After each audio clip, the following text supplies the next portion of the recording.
ಗ್ರಾಮದಲ್ಲಿ ದೊಡ್ಡಬಳ್ಳಾಪುರ ತಾಲೂಕು ಇಲ್ಲಿ ರೈತರಿಗೆ ಹೊಸದಾಗಿ ಏನು ಅರ್ಕ ಪ್ರಜ್ವಲ್ ಎನ್ನುವ ಹೂವಿನ ತಳಿಯನ್ನು ಏನು ಭಾರತೀಯ ತೋಟಗಾರಿಕಾ ಸಂಶೋಧನಾ ಸಂಸ್ಥೆಯವರು ಬಿಡುಗಡೆ ಮಾಡಿದಂತಹ ಸುಗಂಧರಾಜದ ಪರಿಚಯ ಮಾಡಿದ್ವಿ. ಈ ಗ್ರಾಮದಲ್ಲಿ ಪರಿಚಯ ಮಾಡಿದಾಗ ರೈತರು ಈಗಾಗಲೇ ಇದನ್ನು ನಾವು ನೀಡಿದಂತಹ ಗಡ್ಡೆಗಳನ್ನು ಬಳಸ್ಕೊಂಡು ಈಗಾಗಲೇ ನಾಟಿ ಮಾಡಿ ಏನು ಸಣ್ಣ ಒಂದು ಅಂತರ ಬೇಸಾಯನೂ ಸಹ ಮಾಡಿದ್ದಾರೆ. ಈಗಾಗಲೇ ಬೇರೆ ಗ್ರಾಮಗಳಲ್ಲೂ ಸಹ ನಾವು ಇದನ್ನು ಕೊಟ್ಟಿದ್ವಿ. ಹೋದ ವರ್ಷವೂ ಸಹ ಇದನ್ನು ಪರಿಚಯ ಮಾಡಿದ್ವಿ. ತುಂಬ ಚೆನ್ನಾಗಿದೆ ಅಂತ ರೈತರು ಪ್ರತಿಕ್ರಿಯೆ ನೀಡಿದರು. ರೈತರ ಒಂದು ಅನಿಸಿಕೆಯನ್ನು ಸಹ ನಾವು ಇವತ್ತು ಇಲ್ಲಿ ಸಂಗ್ರಹ ಮಾಡ್ತಾಯಿದ್ವಿ. ನಿಮಗೆ ಹೆಂಗೆ ಅನಿಸ್ತದೆ ಮಣಿಕಂಠ ಅವರು, ಈ ನಿಮ್ಮ ತಳಿಗೂ ಮತ್ತು ನಿಮ್ಮ ಸಾಂಪ್ರದಾಯಿಕ ತಳಿಗೂ ಮತ್ತು ಅರ್ಕ ಪ್ರಜ್ವಲ್ ತುಂಬ ಚೆನ್ನಾಗಿದೆ. ಈಗ ನಮ್ಮ ತಳಿಗೂ ಇದಕ್ಕೂ ವ್ಯತ್ಯಾಸ ಏನು ಅಂದರೆ ಇದರಲ್ಲಿ ಜಾಸ್ತಿ ರೋಗ ಬರಲ್ಲ, ಅದರಲ್ಲಿ ಕೆಂಪು ರೋಗ ಜಾಸ್ತಿ ಬರುತ್ತೆ. ತಿರ್ಗಾ ನಾವು ಹಾಕಿನ್ನ 1.5 ತಿಂಗಳಾದಾಗ ನೀವೇ ನೋಡ್ಬೋದು ಯಾವ ಥರ ಜರ್ಮಿನೇಷನ್ ಆಗಿದೆ ಅಂತ. ನಮಗೆ ರೈತರಿಗೆ ಕೊಟ್ಟಿದ್ದಕ್ಕೆ ತುಂಬ ಅನುಕೂಲ ಆಯಿತು.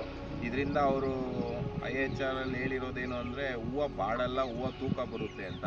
ಅದು ಬಂದಮೇಲೆ ನೋಡಿ ನಾವು ಇನ್ನೂ 10 ಜನಕ್ಕೆ ರೆಫರ್ ಮಾಡ್ತೀವಿ. ಈ ಸುಗಂಧರಾಜ ತಳಿ ಅರ್ಕ ಪ್ರಜ್ವಲ್ನ ನಾವು ಭಾರತೀಯ ತೋಟಗಾರಿಕಾ ಸಂಶೋಧನಾ ಸಂಸ್ಥೆ ಹೆಸರುಘಟ್ಟದಿಂದ ಗಡ್ಡೆಗಳನ್ನು ತಂದು ರೈತರಿಗೆ ಹೋದ ವರ್ಷದಲ್ಲೇ ರೈತರಿಗೆ ಪರಿಚಯ ಮಾಡಿದ್ವಿ.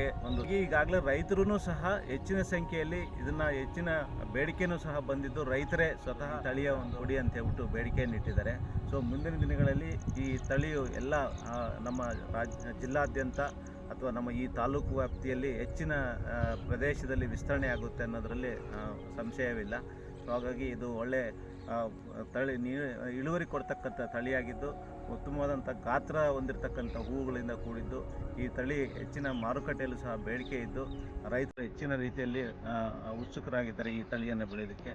ಸೊ ಹಾಗಾಗಿ ಈ ಒಂದು ತಳಿಯ ನಮ್ಮ ಕೃಷಿ ವಿಜ್ಞಾನ ಕೇಂದ್ರ ಪರಿಚಯ ಮಾಡಿದ್ದಕ್ಕೆ ವಿಸ್ತಾರ ಇನ್ನೂ ಹೆಚ್ಚಿಗೆ ಆಗ್ತದೆ ಅನ್ನೋದು ನಮಗೂ ಸಹ ಆಶೆ ಇದೆ.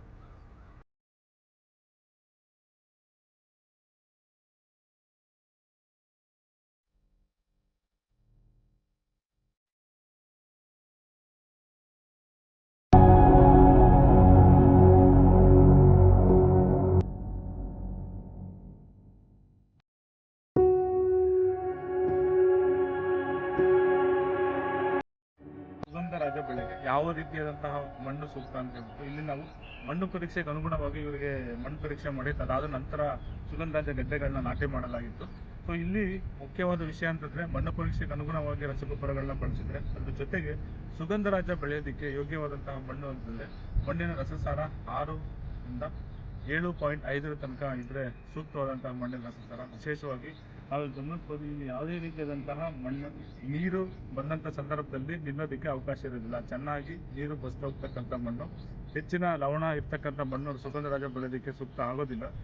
ಮರಳು ಮಿಶ್ರಿತ ಕೆಂಪು ಅಥವಾ ಗೋಡು ಮಣ್ಣು ಸುಗಂಧರಾಜ ಬೆಳೆಯೋದಕ್ಕೆ ಅತ್ಯಂತ ಸೂಕ್ತವಾದಂಥ ವಾತಾವರಣ.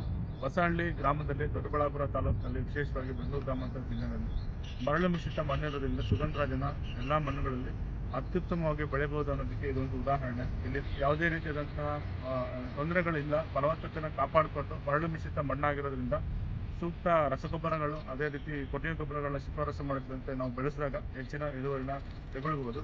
ಅದ್ರ ಜೊತೆಗೆ ರೋಗ ಅಥವಾ ಕೀಟಗಳ ಹಾವಳಿ ಕಡಿಮೆ ಮಾಡೋದಕ್ಕೂ ಕೂಡ ಅವಕಾಶ ಇದೆ.